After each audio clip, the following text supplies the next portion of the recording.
కట్టడానికి ఎన్ని పైసలు అయింది? 80,000 కోట్లు అయింది. కేవలం 40 నుంచి 45 కిలోమీటర్ల మూసి సుందరీకరణ, ఒక పంప్ హౌస్ లేదు, ఒక టన్నెల్ లేదు, ఒక బ్యారేజ్ లేదు. కేవలం సుందరీకరణ చేయడానికే 2,700 కోట్లు మూసి సుందరీకరణకి ప్రభుత్వం నిర్ణయించడం జరిగింది. అంటే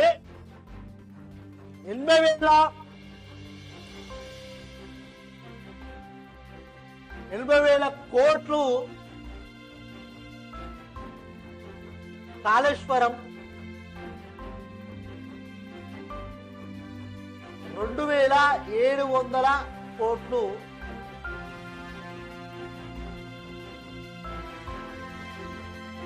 మూసి. ఇక చూడండి, దీని పేరు చేసుకుంటే దాదాపు 1,200 కిలోమీటర్. ఇది 40 నుంచి 50 కిలోమీటర్ల సుందరీకరణ.